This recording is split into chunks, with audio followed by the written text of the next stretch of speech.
नंतर आपल्याला कॅल्क्युलस म्हणजे काय ते पाहायचं आहे. त्यामध्ये इंट्रोडक्शन टू कॅल्क्युलस पाहायचं आहे.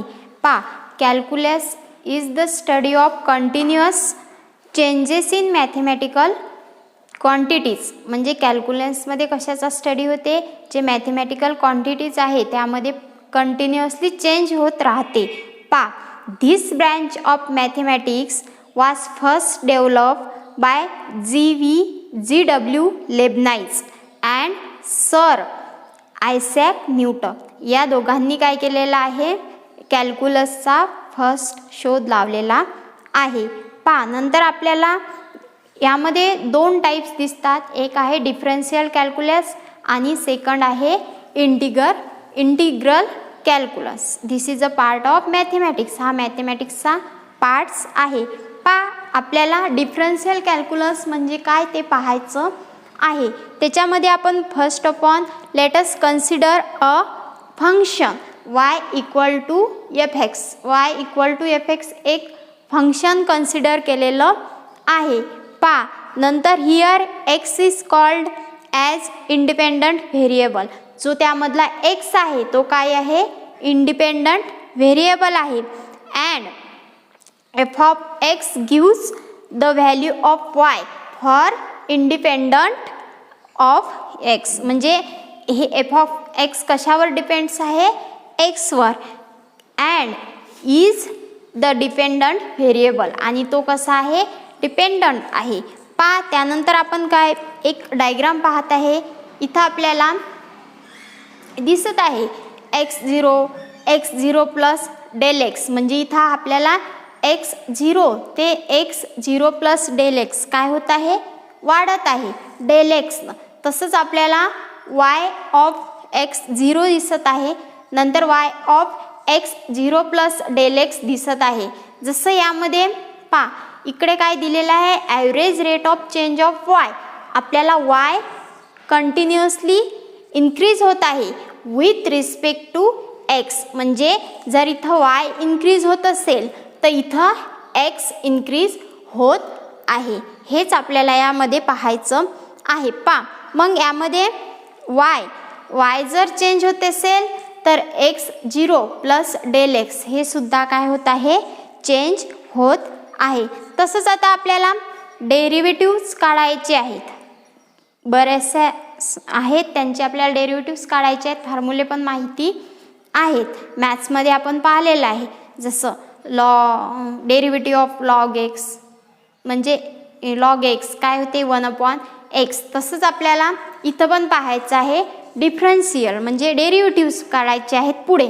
नंतर आता आपल्याला दुसरा पार्ट आहे इंटिग्रल कॅल्क्युलस. इंटिग्रल कॅल्क्युलस म्हणजे काय, दोन्ही डायग्राम सारख्याच दिसत आहे.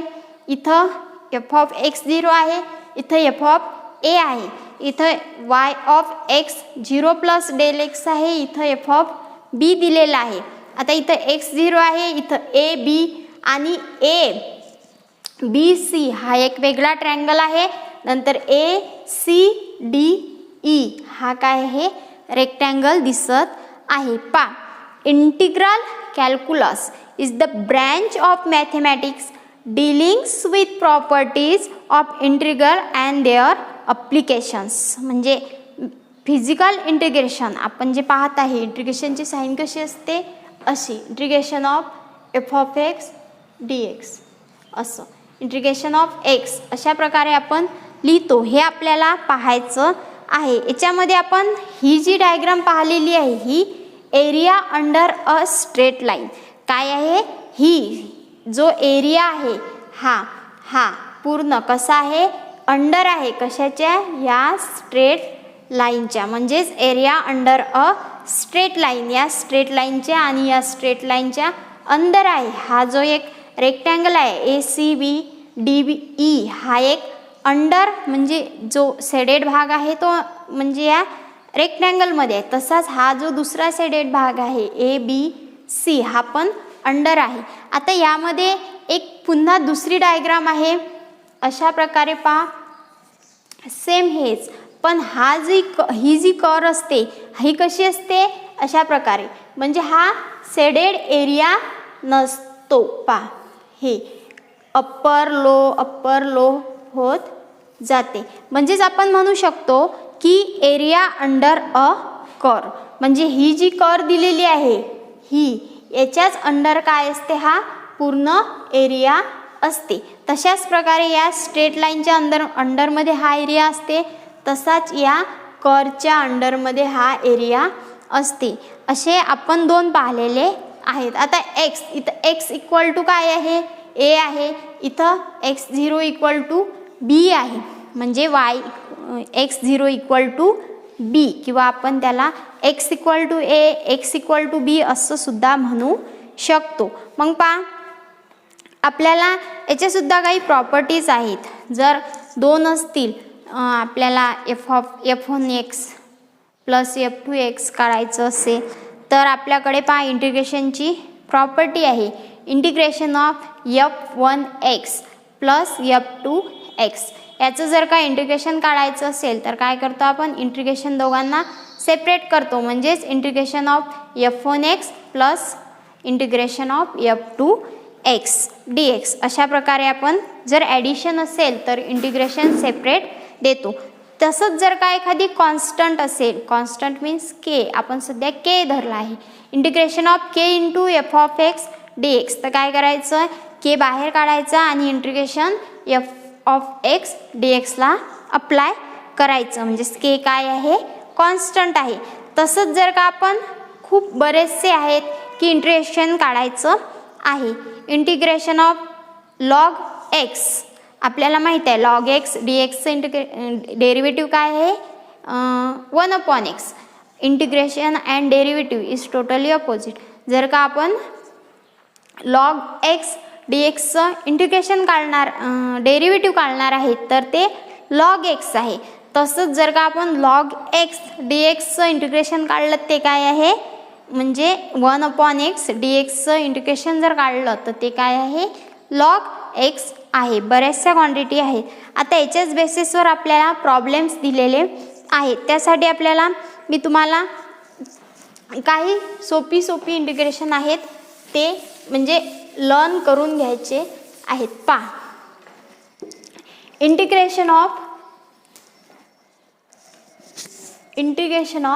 x raise to the power n dx. आता याचं इंटिग्रेशन आपल्याला काढायचं आहे. तर काय आहे, x raise to the power n plus 1, इथं n plus 1 upon n plus 1, अशा प्रकारे हे इंटिग्रेशन आहे x raise to the power n dx.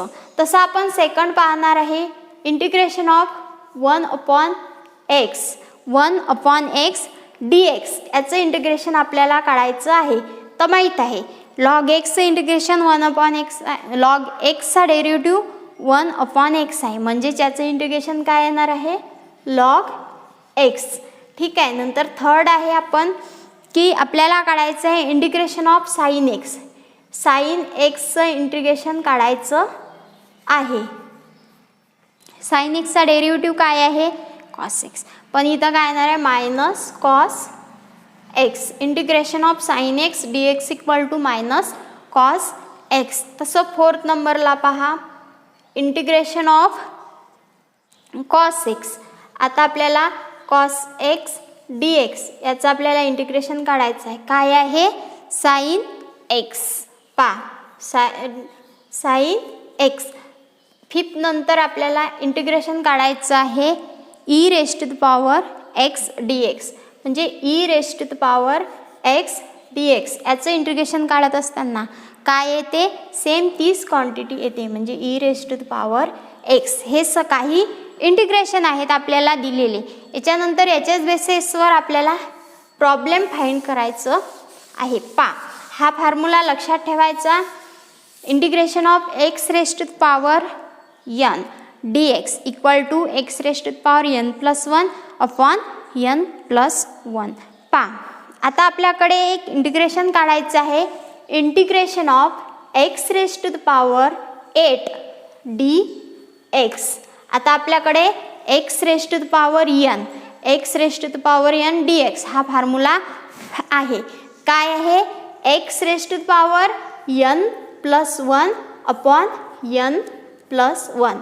आता इथं काय यनची व्हॅल्यू काय आहे 8 म्हणजेच x raise to power n means 8 यनची व्हॅल्यू आहे 8 म्हणजेच 8 + 1 अपॉन 8 + 1 म्हणजेच x रेज टू पॉवर 8 + 1 किती होतात 9 आणि अपॉन 9 हे काढलेलं आहे आपण integration of x raise to power 8 dx याची व्हॅल्यू आहे x raise to power 9 upon 9 अशा प्रकारे आपल्याला प्रॉब्लेम सॉल्व करायचे आहेत.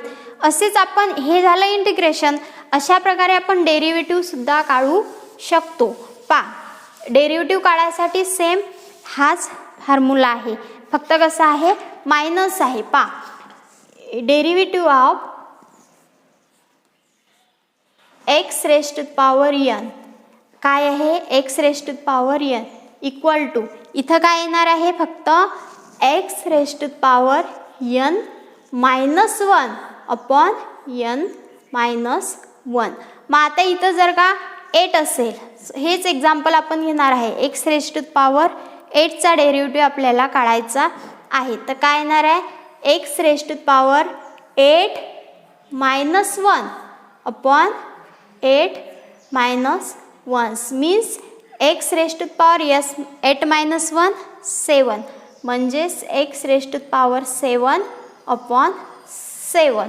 सेम हेच आहे फक्त इथं मायनस साईन बदललेली आहे. एवढाच फरक डिफरन्शियलमध्ये आणि इंटिग्रेशनमध्ये आहे. इंटिग्रेशनमध्ये इथं काय आहे प्लस आहे आणि डिफरन्शिएशनमध्ये तिथं मायनस आहे. अशा प्रकारे हा लेसन आहे. यामधली एक्झरसाइज सोपी आहे ती आपण सॉल्व करायची आहे घरी. अशा प्रकारे हे डेरिव्हेटिव्ह आणि इंटिग्रेशनचे फॉर्म्युले आपल्याला लर्न करायचे आहेत.